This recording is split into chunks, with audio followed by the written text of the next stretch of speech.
இறையேசுவில் அன்பார்ந்த உடன் விசுவாசிகளே, ஆசீர்வாதமான இந்த காலை வேளையிலும் நம்முடைய பிதாவாகிய தேவனிடமிருந்தும் குமாரனாகிய கிறிஸ்துவனிடமிருந்தும் உங்கள் யாவருக்கும் கிருபையும் சமாதானமும் உண்டாவதாக.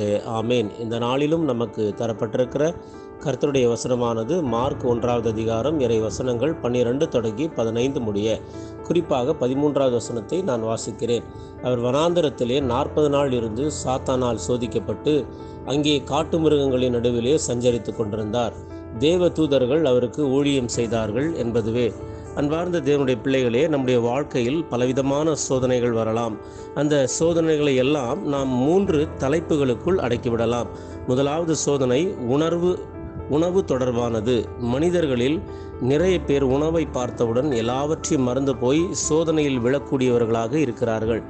இரண்டாவது, மனிதர்களுக்கு வரக்கூடிய சோதனை பணம் அல்லது பொருள் தொடர்பானது. இயேசுவின் சீடர்களில் ஒருவனாகிய யூதாசும் 30 வெள்ளிக்காசுக்கு ஆசைப்பட்டு சோதனையில் விழுந்தது நாம் அனைவருமே அறிந்தது.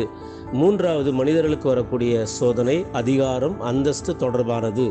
இயேசுவின் சீடர்கள் தங்களுக்குள் யார் பெரியவர், யார் முதன்மையான இடத்தை வகிப்பது என்று விவாதித்து கூட அவர்கள் அதிகாரம் தொடர்பான சோதனையில் விழுந்தது அனைவரும் அறிந்ததே. ஆண்டவராகிய இயேசு கிறிஸ்து மேலே சொல்லப்பட்ட 3 விதமான சோதனைகளையும் துணிவோடு எதிர்கொண்டு வெற்றி கொண்டார்.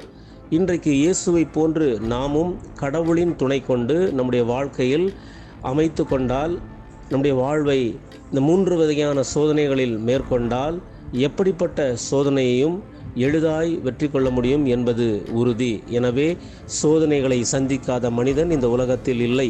இந்த சோதனைகள் எல்லாவற்றையும் ஆண்டவராகிய இயேசு கிறிஸ்துவின் துணை கொண்டு சாதனைகளாக மாற்றி ஆசீர்வாதத்தோடு நாமும் வாழ்ந்து மற்றவரையும் அந்த ஆசீர்வாதத்திற்குள் கடந்து வர செய்வதற்கு எல்லாம் அல்ல தூய ஆவியானவர் தாமே இந்த நாளிலும் நம் அனைவரையும் ஆசீர்வாதத்தை வழிநடத்தி காப்பாராக. ஆமேன். எல்லா புத்திக்கும் மேலான தெய்வீக சமாதானம் உங்கள் இருதயங்களையும் சிந்தனைகளையும் கிறிஸ்து இயேசுவுக்குள் காத்துக்கொள்வதாக. ஆமேன். God bless you all.